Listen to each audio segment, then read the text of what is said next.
Chapter 1 Another Belfast Trip. High in the crow's nest of the new White Star liner Titanic, lookout Frederick Fleet peered into a dazzling night. It was calm, clear, and bitterly cold. There was no moon, but the cloudless sky blazed with stars. The Atlantic was like polished plate glass. People later said they had never seen it so smooth. This was the fifth night of the Titanic's maiden voyage to New York, and it was already clear that she was not only the largest, but also the most glamorous ship in the world. Even the passengers' dogs were glamorous. John Jacob Astor had along his Airedale Kitty.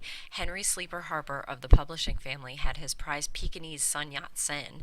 Robert W. Daniel, the Philadelphia banker, was bringing back a champion French bulldog just purchased in Britain. Clarence Moore of Washington also had been dog shopping, but the 50 pairs of English foxhounds he bought for the London hunt weren't making the trip. That was all another world to Frederick Fleet. He was one of 6 lookouts carried by the Titanic, and the lookouts didn't worry about passenger problems. They were the eyes of the ship, and on this particular night, Fleet had been warned to watch especially for icebergs. So far, so good. On duty at 10 o'clock, a few words about the ice problem with lookout Reginald Lee, who shared the same watch, a few more words about the cold, but mostly just silence as the two men stared into the darkness. Now the watch was almost over, and still there was nothing as usual. Just the night, the stars, the biting cold, the wind that whistled through the rigging as the Titanic raced across the calm Black Sea at 22.5 knots. It was almost 11:40 p.m. on Sunday, the 14th of April, 1912. Suddenly Fleet saw something directly ahead, even darker than the darkness. At first it was small, about the size he thought of 2 tables put together, but every second it grew larger and closer. Quickly Fleet banged the crow's nest bell 3 times, the warning of danger ahead. At the same time he lifted the phone and rang the bridge. "What do you see?" asked a calm voice at the other end. "Icebergs. Right ahead," replied Fleet. "Thank you," acknowledged the voice with a curiously detached courtesy. Nothing more was said. For the next 37 seconds, Fleet and Lee stood quietly side by side, watching the ice draw nearer.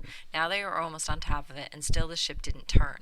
The berg towered wet and glistening far above the forecastle deck, and both men braced themselves for a crash. Then, miraculously, the bow began to swing to port. At the last second, the stem shot into the clear, and the ice glided swiftly by along the starboard side. It looked to Fleet like a very close shave. At this moment, Quartermaster George Thomas Rowe was standing watch on the afterbridge. For him, too, it had been an uneventful night, just the sea, the stars, the biting cold. As he paced the deck, he noticed what he and his mates called whiskers round the light, tiny splinters of ice in the air, fine as dust, that gave off myriads of bright colors whenever caught in the glow of the deck lights. Then suddenly he felt a curious motion break the steady rhythm of the engines. It was a little like coming alongside a dock wall rather heavily. He glanced forward and stared ahead. A windjammer set sails seemed to be passing along the starboard side. Then he realized it was an iceberg, towering perhaps 100 feet above the water. The next instant it was gone, drifting astern into the dark. Meanwhile, down below in the first-class dining saloon on D-deck, 4 other members of the Titanic's crew were sitting around one of the tables.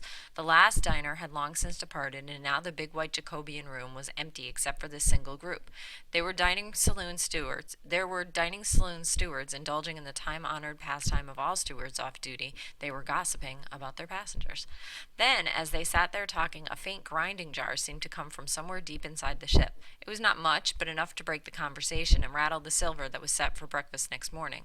Steward James Johnson felt he knew just what it was. He recognized the kind of shudder a ship gives when she drops a propeller blade, and he knew this sort of mishap meant a trip back to the Harland and Wolff shipyard at Belfast, with plenty of free time to enjoy the hospitality of the port. Somebody near him agreed and sang out cheerfully, "Another Belfast trip!" In the galley just to the stern, Chief Night Baker Walter Belford was making rolls for the following day. The honor of baking fancy pastry was reserved for the day shift. When the jolt came, it impressed Belford more strongly than Steward Johnson, perhaps because a pan of new rolls clattered off the top of the oven and scattered about the floor. The passengers in their cabins felt the jar too, and tried to connect it with something familiar. Marguerite Frolicar, a young Swiss girl accompanying her father on a business trip, woke up with a start. Half asleep, she could think of only the little white lake ferries at Zurich making a sloppy landing. Softly she said to herself, "Isn't it funny? We're landing." Major Arthur Godfrey Puchin, starting to undress for the night, thought it was like a heavy wave striking the ship. Mrs. J. Stewart White was sitting on the edge of her bed, reaching to turn out the light, when the ship seemed to roll over 1,000 marbles. To Lady Cosmo Duff Gordon, waking up from the jolt, it seemed as though somebody had drawn a giant finger along the side of the ship. Mrs. John Jacob Astor thought it was some mishap in the kitchen. It seemed stronger to some than to others. Mrs. Albert Caldwell pictured a large dog that had a baby kitten in its mouth and was shaking it. Mrs. Walter B. Stevenson recalled the first ominous jolt when she was in the San Francisco earthquake, then decided this wasn't that bad. Mrs. Edie Appleton felt hardly any shock at all, but she noticed an unpleasant ripping sound, like someone tearing a long strip of calico. The jar meant more to Bruce J. Ismay, managing director of the White Star Line, who in a festive mood was going along for the ride on the Titanic's first trip. Ismay woke up with a start in his deluxe suite on B deck. He felt sure the ship had struck something, but he didn't know what. Some of the passengers already knew the answer. Mr. and Mrs. George A. Harder, a young honeymoon couple down in cabin E50, were still awake when they heard a dull thump. Then they felt the ship quiver, and there was a sort of rumbling, scraping noise along the ship's side. Mr. Harder hopped out of bed and ran to the porthole. As he looked through the glass, he saw a wall of ice glide by. The same thing happened to James B. McGow, a Gimbel's buyer from Philadelphia, except his experience was somewhat more disturbing. His porthole was open, and as the berg brushed by, chunks of ice fell into his cabin. Like Mr. McGow, most of the Titanic's passengers were in bed when the jar came. On this quiet, cold Sunday night, a snug bunk seemed about the best place to be, but a few shipboard diehards were still up. As usual, most were in first-class smoking room on A deck. As usual, it was a very mixed group. Around one table sat Archie Butt, President Taft's military aide, Clarence Moore, the traveling master of hounds, Harry Widener, son of the Philadelphia streetcar magnate, and William Carter, another mainliner. They were winding up a small dinner given by Widener's father in honor of Captain Edward J. Smith, the ship's commander. The captain had left early, the ladies had been packed off to bed, and now the men were enjoying a final cigar before turning in too.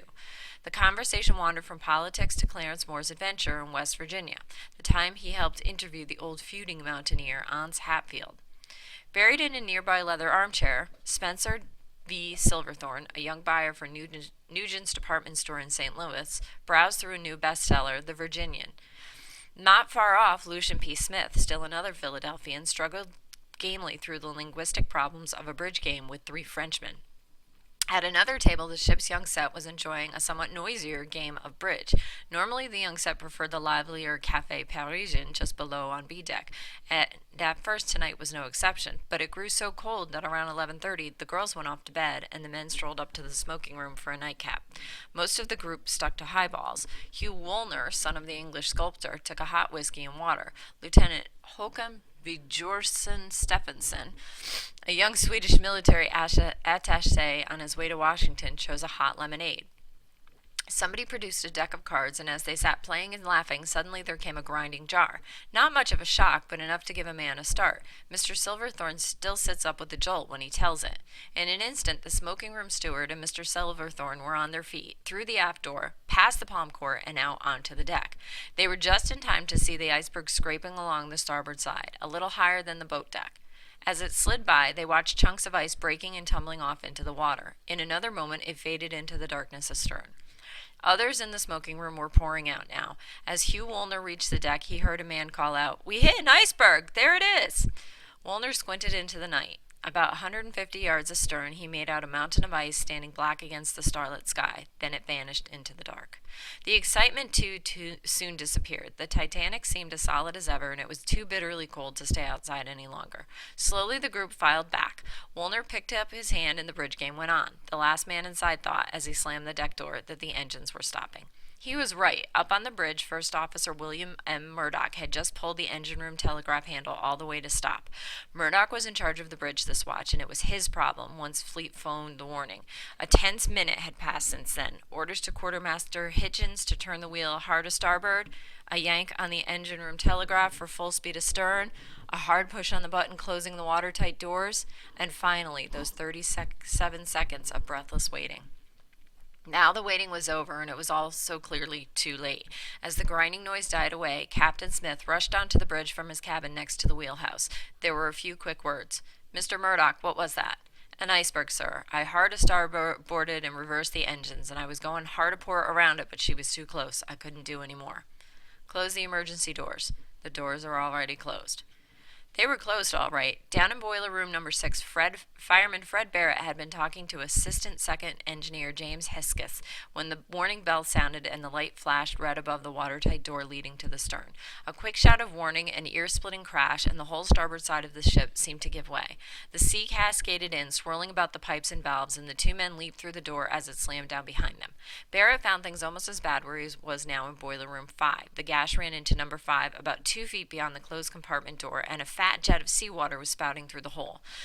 Nearby, trimmer George Cavell was digging himself out of an avalanche of coal that had poured out of a bunker with the impact. Another stoker mournfully studied an overturned bowl of soup that had been warming on a piece of machinery. It was dry in the other boiler rooms farther aft, but the scene was pretty much the same. Men picking themselves up, calling back and forth, asking what had happened. It was hard to figure out. Until now, the Titanic had been a picnic. Being on a new ship with their maiden voyage, everything was clean. She was, as fireman George Kemish still recalls, a good job, not what we were accustomed to in old ships, slogging our guts out and nearly roasted by the heat. All the firemen had to do was keep the furnaces full. No need to work the fires with slice bars, pricker bars, and rakes. So on this Sunday night, the men were taking it easy, sitting around on buckets in the trimmer's iron wheelbarrows, shooting the breeze, waiting for the 12 to 4 watch to come on. Then came the thud, the grinding, tearing sound, and the telegraphs ringing wildly. The watertight doors crashing down. Most of the men could imagine what it was. The story spread that the Titanic had gone aground just off the banks of Newfoundland. Many of them still thought so, even after a trimmer came running down from above, shouting, "Blimey, we've struck an iceberg." About 10 miles away, Third Officer Charles Victor Groves stood on the bridge of the Leylander liner California, bound from London to Boston. A plodding 6,000-tonner, she had room for 47 passengers, but none were being carried just now. On this Sunday night, she had been stopped since 10:30 p.m., completely blocked by drifting ice. At about 11:10, Groves noticed the lights of another ship racing up from the east on the starboard side. As the newcomer rapidly overhauled the motionless Californian, a blaze of deck lights showed she was a large passenger liner. Around 11:30, he knocked on the Venetian door of the chart room and told Captain Stanley Lord about it. Lord suggested contacting the new arrival by Morse lamp, and Groves prepared to do this. Then, at about 11:40, he saw the big ship suddenly stop and put out most of her lights. This didn't surprise Groves very much. He had spent some time in the Far East trade, where they usually put deck lights out at midnight to encourage passengers to turn in. It never occurred to him that perhaps the lights were still on, that they only seemed to go out because she was no longer broadside, but had veered sharply to port.